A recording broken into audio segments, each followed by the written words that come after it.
Snowmageddon 2026. Here we go. Good morning, 6:04 on a Friday. It is great to be here on KCMO Talk Radio 95.7 FM. We are streaming, as always, on the KCMO Talk Radio app. We're getting ready. Mark's got his Seahawks beanie on, representing the community that he grew up in. He's all fired up for the football games this weekend. We're not. I mean, we'll watch them. I'm sure they'll do well. But it is a weird Friday in Kansas City. Instead of getting ready for a big-time AFC championship game, looking at another trip to a Super Bowl, instead we're watching from afar. And we have to watch the AFC championship game get played in Denver, of all places, as Mark shakes his head in disgust this morning. I want them to lose so bad. Well, you know, my daughter said to me last night, she goes, "So who are we rooting for this weekend?" And I said, well, you know, we'll root for the Rams because her uncle, my brother-in-law, lives in California. So whatever. We'll pull for the Rams. I don't really have a dog in the fight. Sorry, Mark. And then in the AFC, it's like Patriots or Broncos? Oh, my goodness. Makes me want to puke. Yeah, it's NFC or bust at this point. I would agree. No matter what, it's an NFC year in Kansas City. So in the meantime, we've got this monster snowstorm coming our way. We'll have Luke Doris, KCTV5 meteorologist, on later today, 8:05. And, of course, we have more drama around, speaking of the Chiefs. It's all off the field with this stadium deal. So yesterday, I went through a lot of what happened at this Commerce Committee meeting 2 days ago. And then yesterday, you had some local and regional media kind of catch up a little bit and realize, oh, that was a big story. We should probably do some reporting on it. We should do some news stories on it and the whole deal. So I'm looking at some of these news stories yesterday, and I saw this on the Fox 4 website, but I think they pulled it from their sister station down in Wichita or Topeka. And they're talking to some of the members of this Commerce Committee, and they talked to Sean Tarwater, who's down in Stillwell. And Sean's obviously been a big proponent to these star bonds. I think I'm going to dub him Star Bond Sean. I think that's only fair. I mean, I did hear that when they were doing the special session 2 years ago for this Chiefs and Royals deal, as a member of the House, I heard from people in the Senate, he was on the Senate floor screaming about, hey, you make sure you sign that. You got to do this. This is the best deal ever. And it's like, dude, you're a member of the House. You're kind of in the wrong place, man. This is kind of inappropriate. That's what I hear from certain sources on the Senate side. And I guess that's very taboo when you cross over to the other chamber. Once again, so I hear.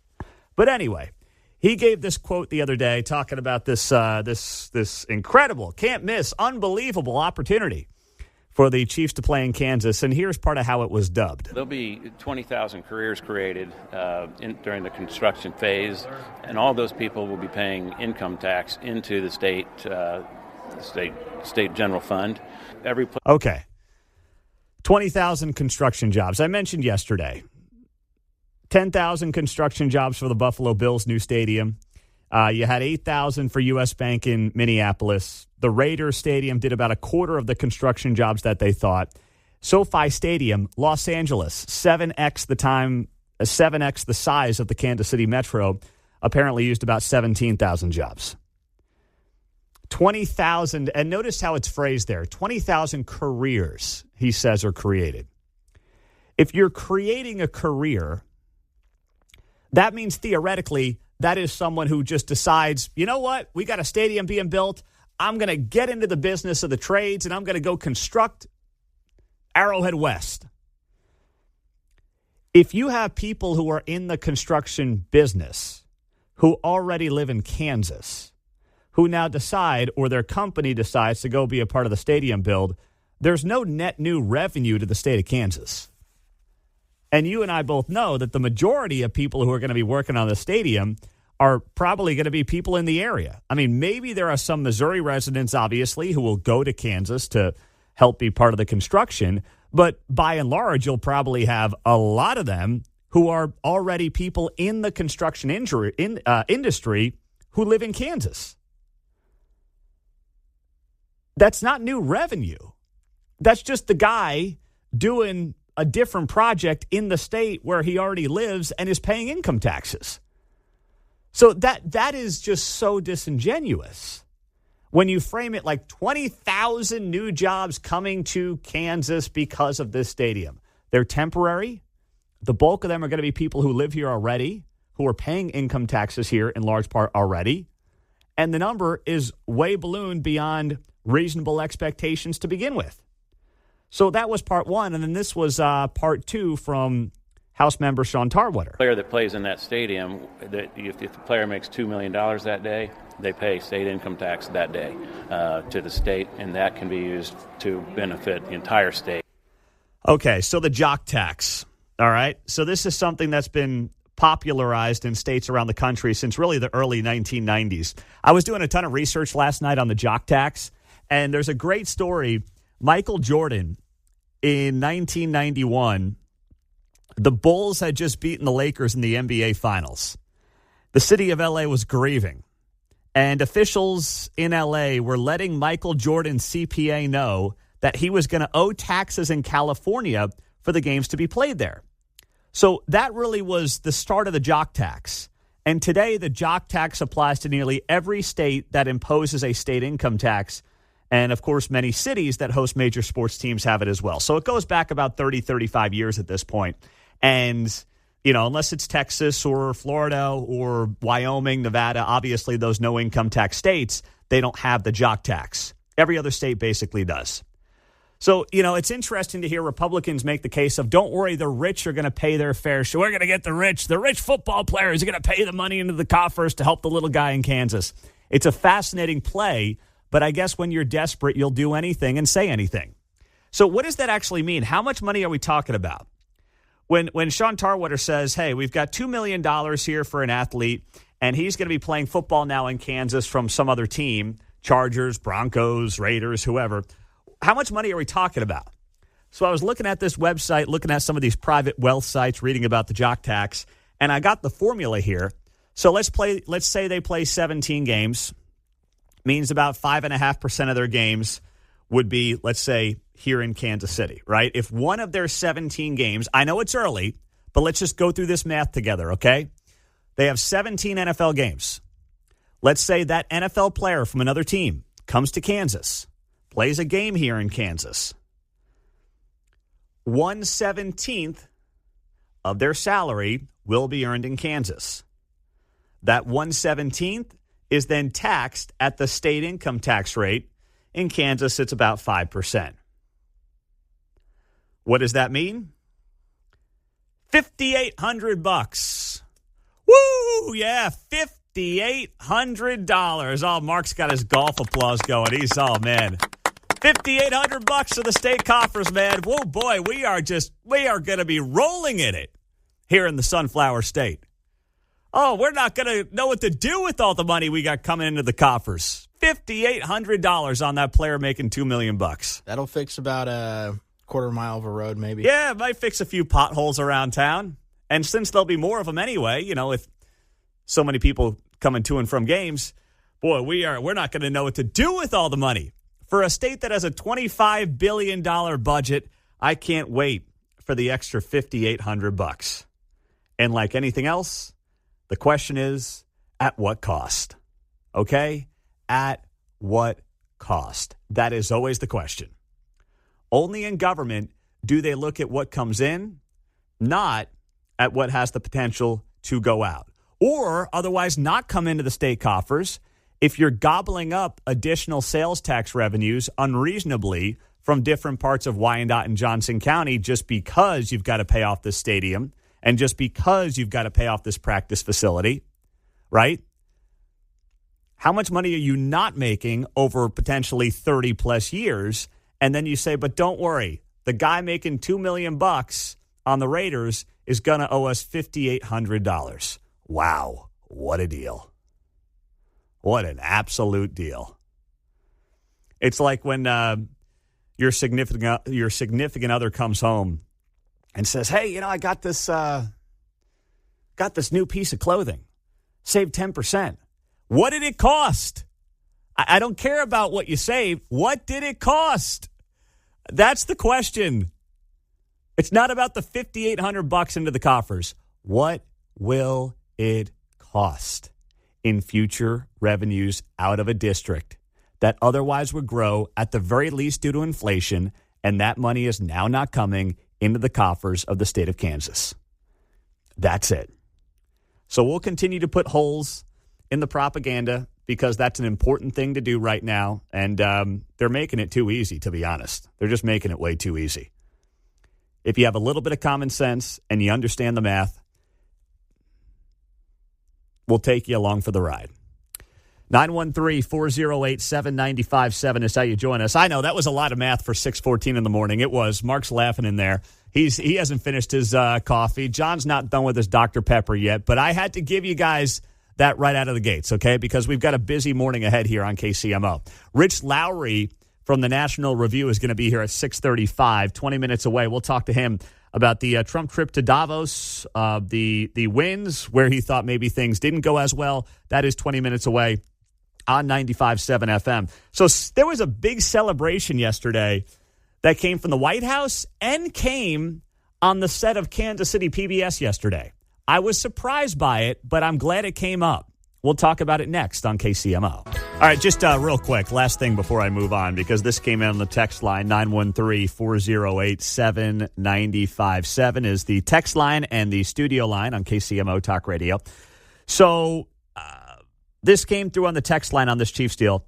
Pete, I know you said it's $5,800 for that guy making $2 million a year to the state of Kansas, but if you add that up with a full roster over 8 or 9 games, that's a lot. Well, it's really not as much as you think. The salary cap in the NFL is, give or take, $300 million. So that would mean the state of Kansas would make about $900,000, $870,000 to $900,000 a game from the opposing team on just the income taxes. And over 8 games, that's $7 million. $7 million out of a $25 billion budget. With the amount of risk you're potentially taking on, the loss of revenues elsewhere from the Star Bond District, it's not that much money in the grand scheme of things. I know it sounds good, like, oh, the quarterback. Oh, boy, Brock Purdy and the 49ers come here next year. He makes $53 million a year. He's going to give us a fortune. When you stack it up, it's not as much as it sounds, and that's why they're very coy on these numbers. And they don't really show you the math. But they use these, big things like, oh, boy, the big star quarterback's going to pay us money now. Okay. And how much is it? And what does it compare to what you may end up spending or not getting within the Star Bond District? That is what really matters. What also matters is this great story from yesterday that made the rounds all over the nation. CBS, New York Times, they all had it.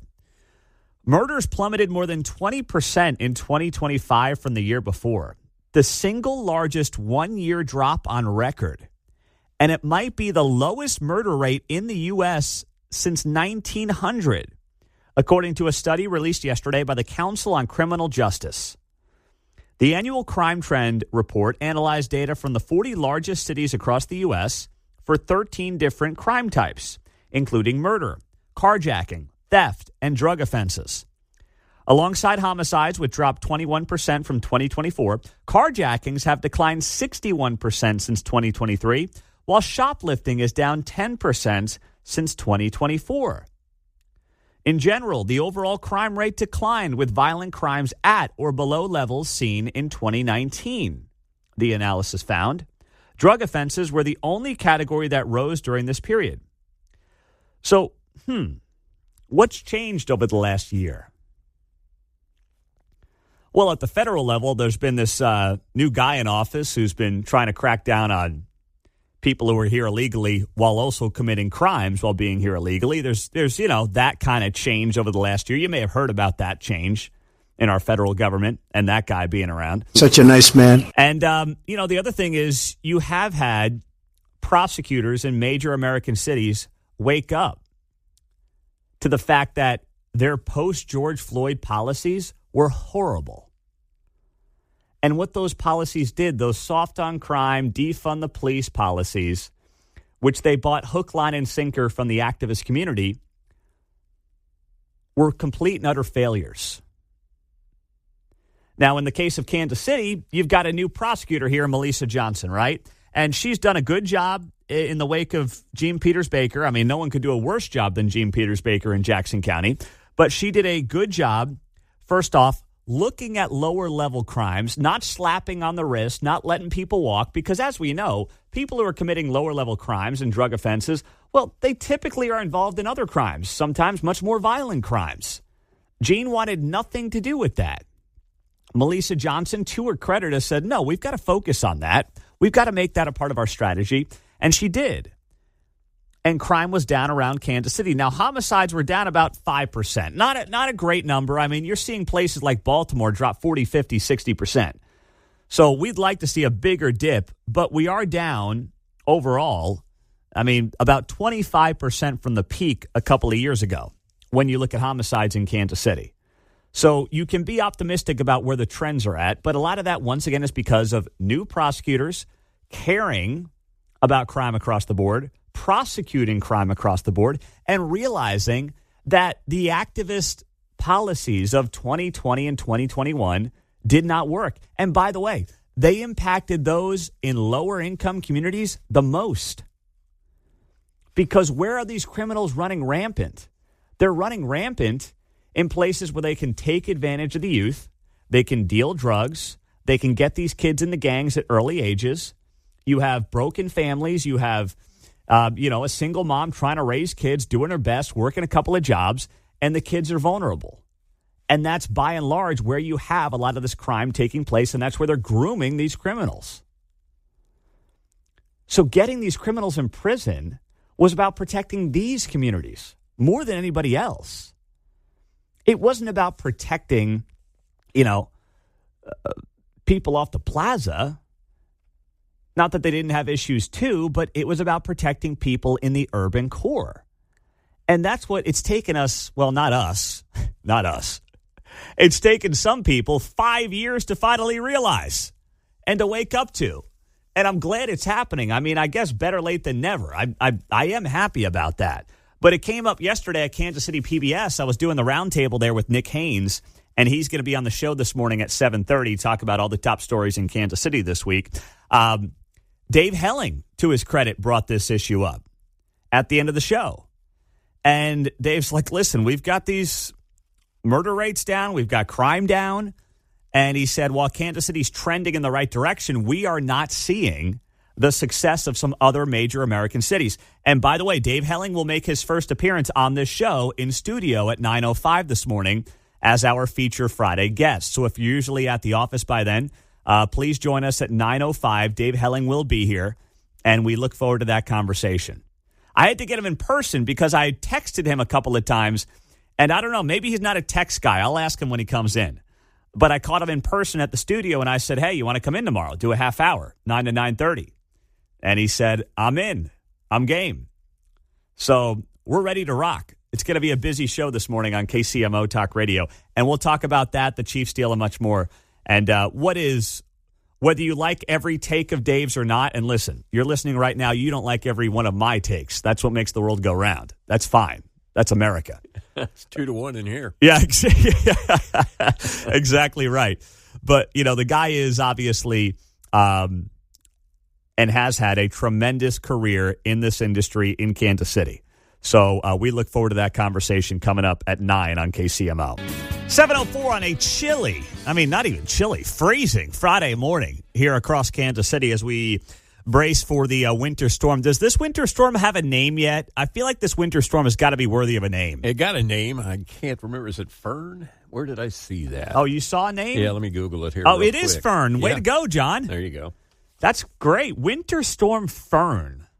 Fern sounds like a they, them. Do we know what the gender is of Fern? Fern, let's see. The last Fern I knew was in 1976, and she was 76. Got to be a lady then. Yeah.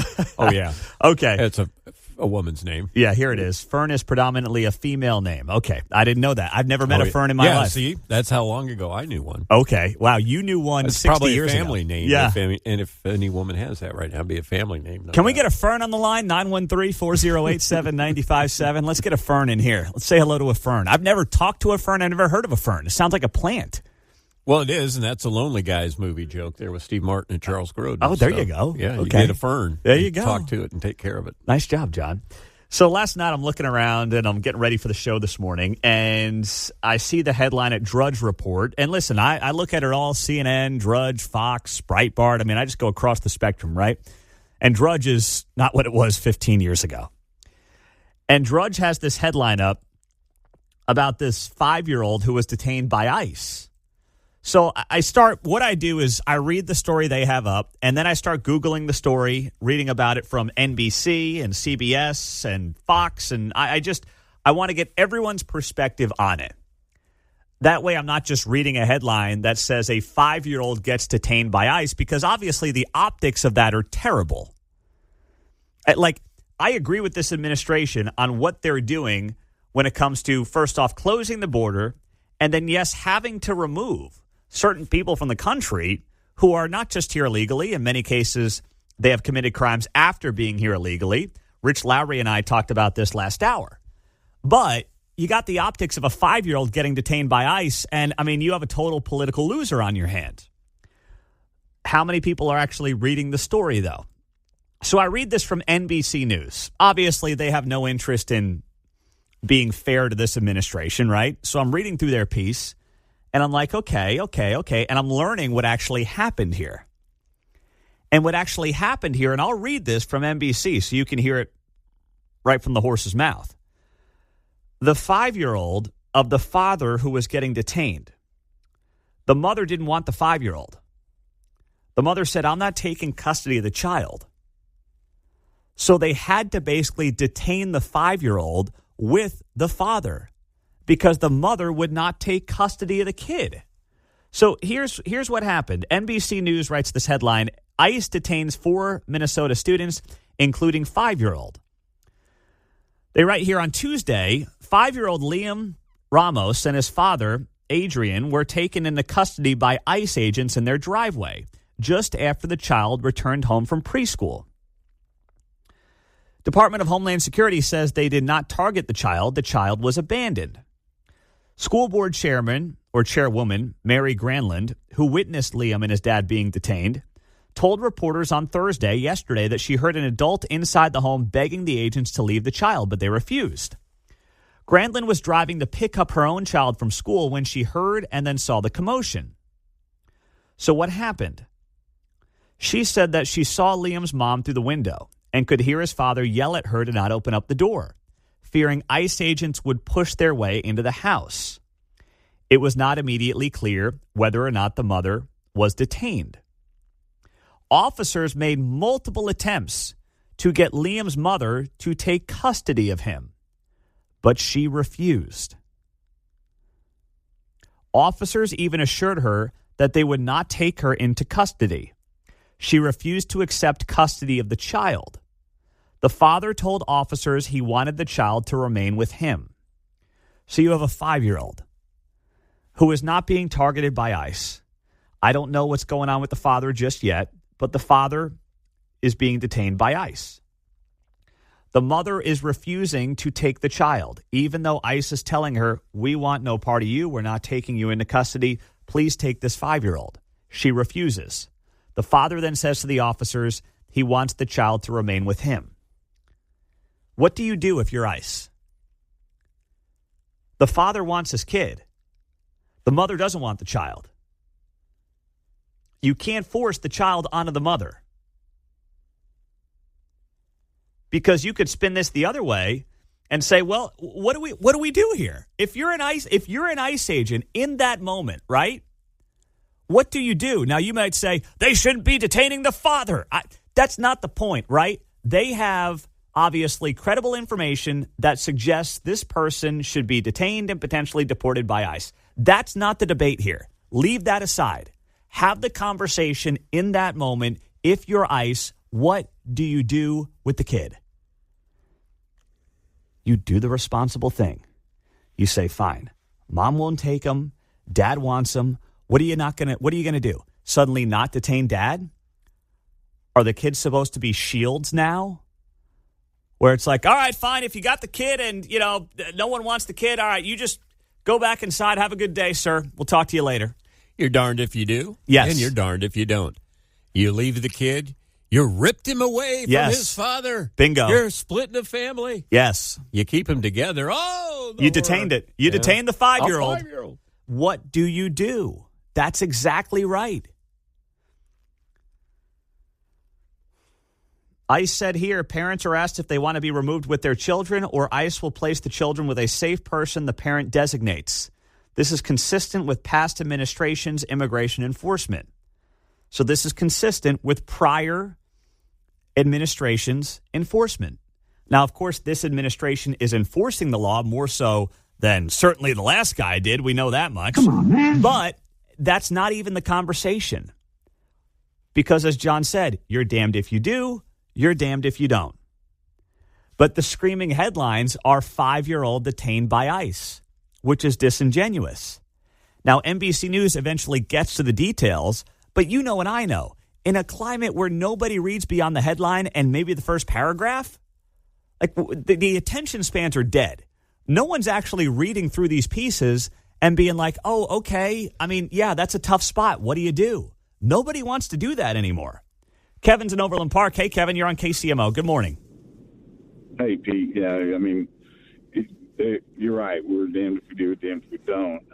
Because it wasn't that long ago they're saying how ICE is, breaking up families and all this stuff. It's like, here they are keeping the family together, and they're still screwed on the deal. So, yeah, I don't know what it's going to take to break this, because you read the headlines and stuff that the mainstream media did with everything in Minnesota and the arrests and all, and even them, they're trying to paint the people as very nice and all this stuff. And it's like, it's BS. It's just complete BS. It is, man. Thank you, Kevin. I appreciate you. Have a great weekend. Stay warm.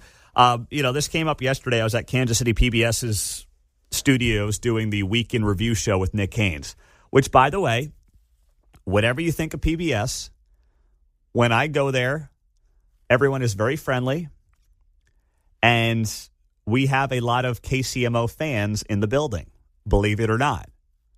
Okay, now there's plenty of haters. I don't deny that, although no one gives me a hard time. Everyone's very polite and pleasant. But I can tell you, a lot of people behind the scenes, to the folks at the front desk, they're KCMO fans. I know that might surprise you. Talk about a bombshell. But they're there. They are. So the issue of the World Cup came up. And Nick brought up the story of, hey, some of these folks from overseas are being like, we're going to boycott the World Cup. And I'm like, yeah, that's not going to happen. My take was a very simple one. People are going to talk a tough game on social media, just like they did with Colin Kaepernick. I'm boycotting the NFL. The NFL continues to be by far the most popular sport in America. Heck, that Broncos-Bills game was the most watched Saturday telecast since the 1994 Winter Olympics, okay? There is no conservative boycott happening with the NFL, at least nothing of substance. And there will be no substantial boycott of the World Cup because of ICE's policies. You have very wealthy people who are going to be the ones who can afford to come to the U.S. or come to North America for the World Cup. And, they're not part of this boycott soccer thing when this is their Super Bowl and it only happens once every 4 years. That's just not going to happen. There will be no legitimate boycott from the people who can actually afford to come to the United States because they're mad at ICE or they're afraid of being detained while they're here. It's not realistic. It's not going to happen. Now, some of my colleagues on the panel, they disagreed and they're like, well, the visa process is a mess. The visa process is a completely different short-term visa process from what people who want to move here permanently have to deal with. And the administration has expedited that short-term visa process. And I'm sorry, but you know what? People coming from Argentina or England here to Kansas City, ICE is not going to show up in Kansas City in droves because Argentinians, who are some of the richest people in their country, are coming here to watch a soccer game. I mean, stop writing the movie script and live in the real world. It's not going to happen. And it would help if we would get the real stories out about what happened in Minneapolis this week with this 5-year-old being detained. That would be a great place to start. But that would be asking for honesty and transparency from outlets that are not interested in doing it.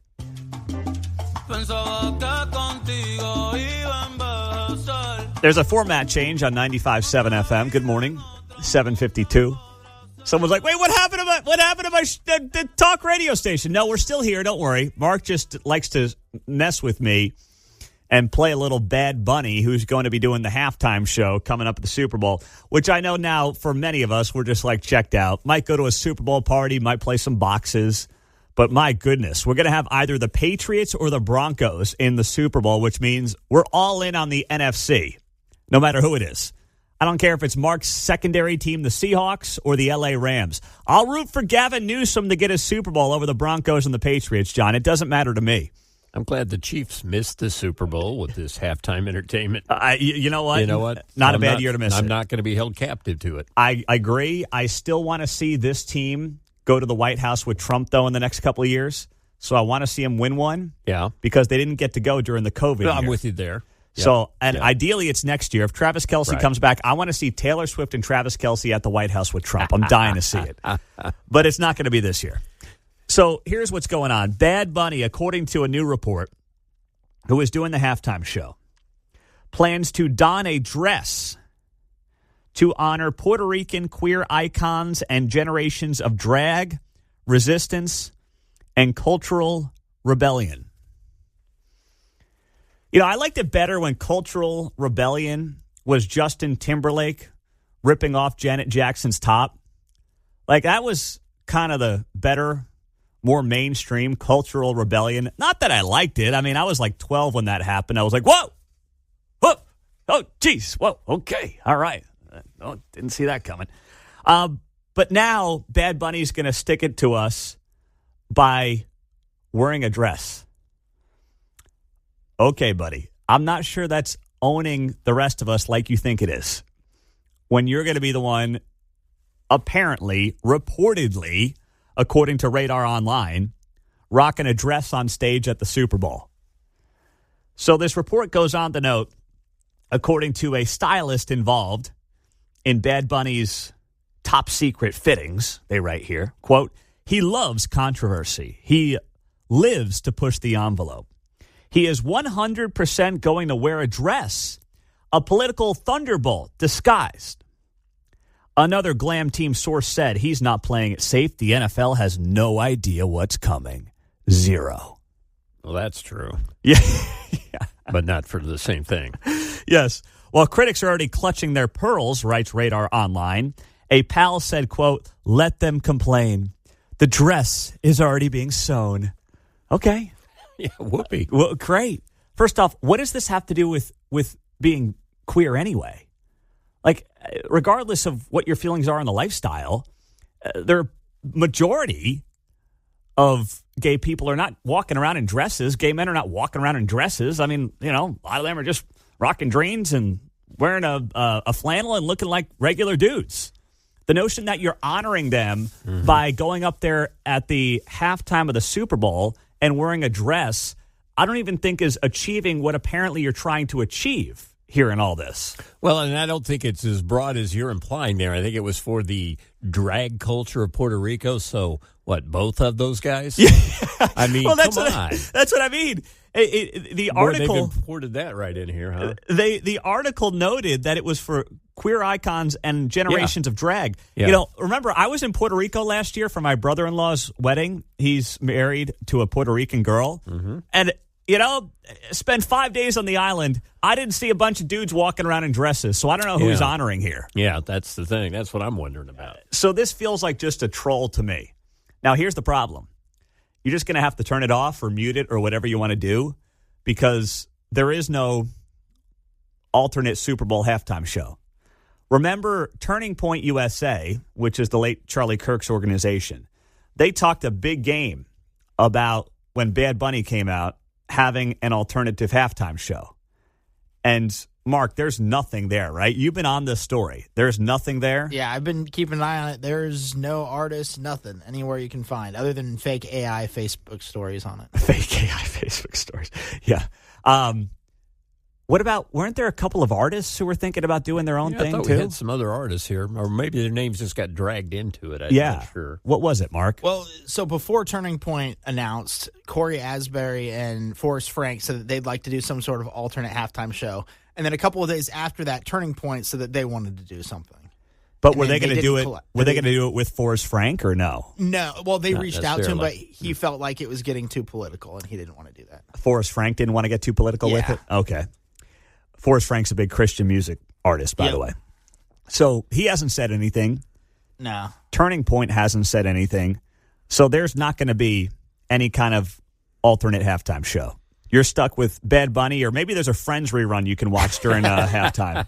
Or a Chiefs Super Bowl rerun. Yeah, or Law and Order. I mean, something. Law and Order's probably too A long. little tough to do a live event. Be that as it may, people will want to watch the game Yeah. regardless of the halftime. So I wouldn't be willing to go somewhere as much as I would support in spirit Yeah. another show. This is great for YouTube. Somebody ought to live stream something on YouTube, where you don't have to leave or have people come to you.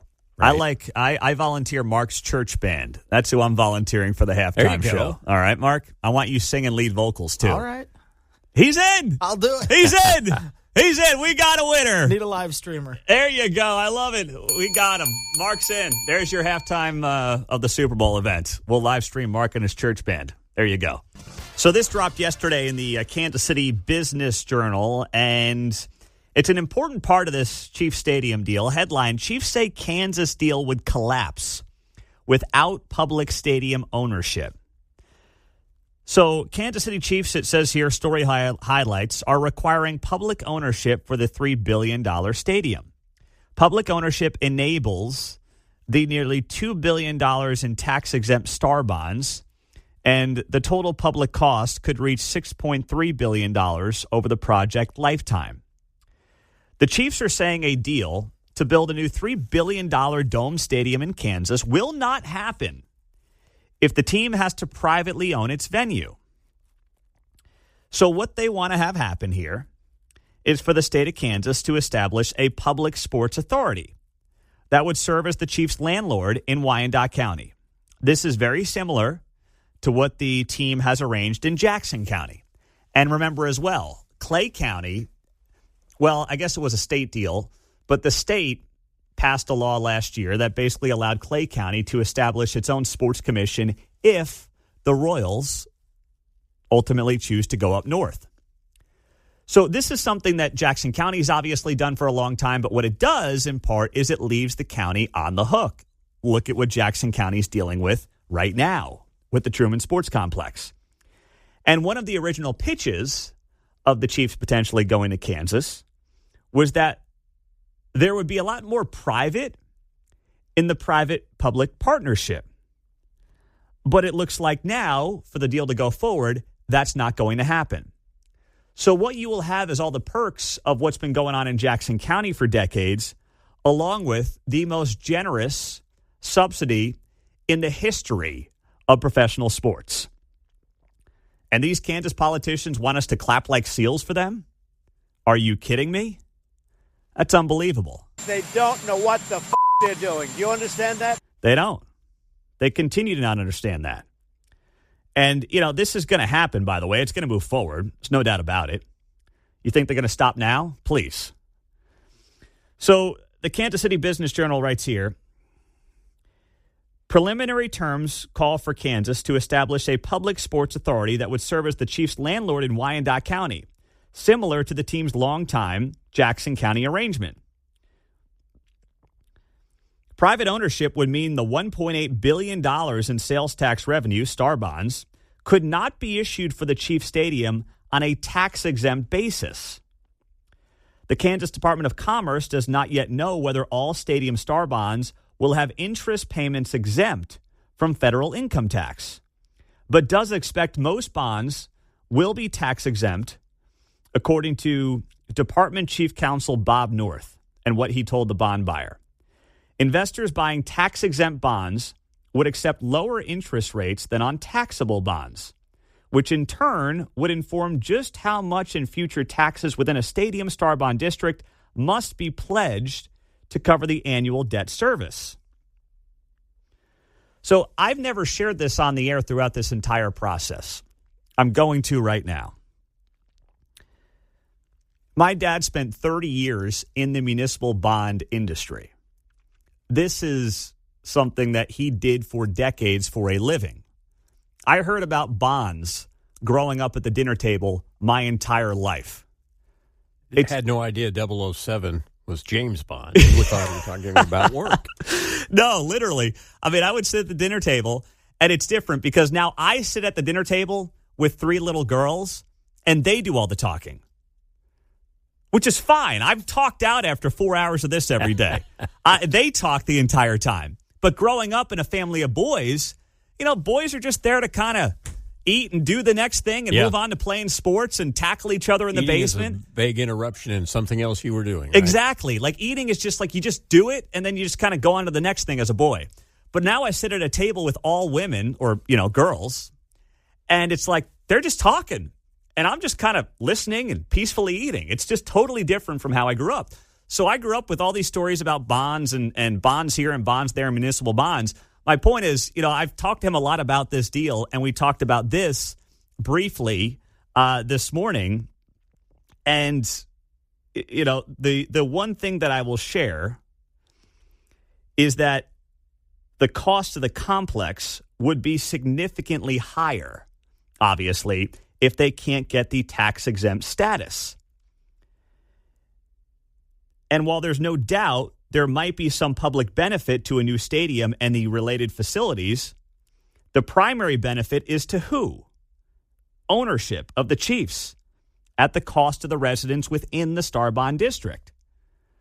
So this is something now that is becoming clearer when you look at the landscape of what has to happen to move ahead in Wyandotte County. They want the county to own the facility because then they can get potentially the federally tax-exempt status on these bonds, which will keep the interest rates lower and make them more attractive. And already there are questions as to whether or not the Star Bond District is going to be drawn in a way that, 1, is fair, and 2, is attractive to potential buyers. You're hearing a lot right now in Topeka about how they're going to pay this thing off in 10 to 15 years. Man, oh my gosh, you're not going to believe how good of a deal this is going to be. Oh, your socks are going to be just knocked off when all is said and done. Then why are they on the backside also looking at this deal and saying, boy, we may have to publicly own the stadium. We've got to make these bonds as attractive as possible. We got to get that federally tax-exempt status. We have to do it. If it's such a slam dunk, if you could pay it off in half the time, first off, why don't you issue a 15-year bond, number one, if you're that confident? And number two, why do you care about the tax-exempt status if it's such a can't-miss opportunity? They're talking out of both sides of their mouths. That's what they're doing here. And you had that going on again at the meeting the other day, and we talked a lot about this yesterday, the meeting that took place in Topeka with the Commerce Department. But finally, you had some of the other media folks around Kansas City and the state of Kansas yesterday interviewing some of the players involved. And this came from Sean Tarwater. This was on Fox 4's website. And here's what he had to say, a rep at a Stillwell who, I'm going to have to dub him as Star Bond Sean because he's the biggest fanboy out there. There'll be 20,000 careers created during the construction phase, and all those people will be paying income tax into the state general fund. All right. 20,000 careers? You think that 20,000 people are going to just drop what they're doing and be like, I'm going to build a stadium? I mean, okay, at least say 20,000 jobs. Spare me the careers thing. 20,000 careers created? First off, the 20,000 number is massively blown out of proportion. Buffalo Stadium was 10,000. Minnesota Stadium was 8,000. SoFi Stadium in L.A., Los Angeles, 7X the size of Kansas City, was give or take 15 to 17,000. You think this is going to draw 20,000 temporary construction jobs? The workforce isn't even here for that. The bulk of the workers are going to be who? Many people who probably already live in Kansas who pay income tax in Kansas to begin with. That's not new monies. That's not.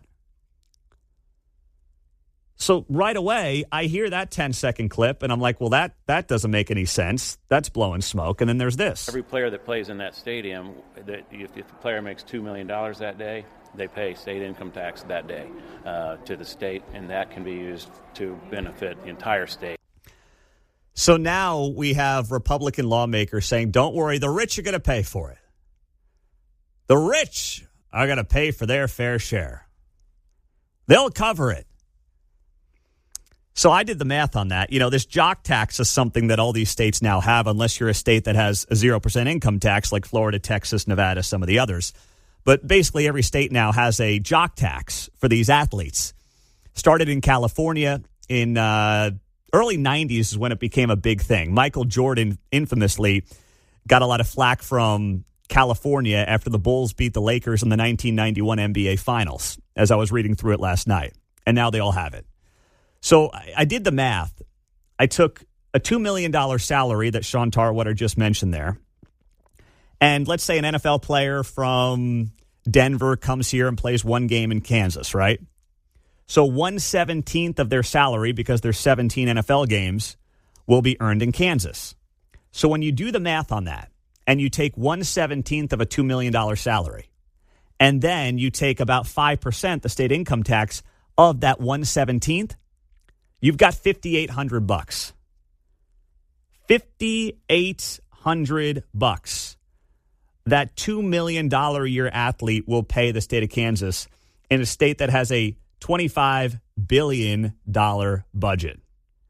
You really think that that's going to be the thing that changes the outcome of the Kansas budget? And if you say, well, extrapolate that, Pete. Okay, let's extrapolate that. Let's do it. Let's do it over 8 games during a full season. You take a $300 million team salary. You take one game, it's about $900,000. You extrapolate that over 8 games a year, you got $7 million. Woohoo! $7 million. Yeah. $7 million? That's almost as much as sports betting generated in its first year. I mean, that is chump change, man. That's hardly the cost of a new municipal pool. I know. Think, right? That's nothing. In a state budget of $25 billion, billion dollars, in a project that could cost up to $6 billion. It sounds good, right? Don't worry. The millionaire athletes who play here are going to pay for it. Then you do the math. Notice how they don't want to talk about the math. And ask yourself why.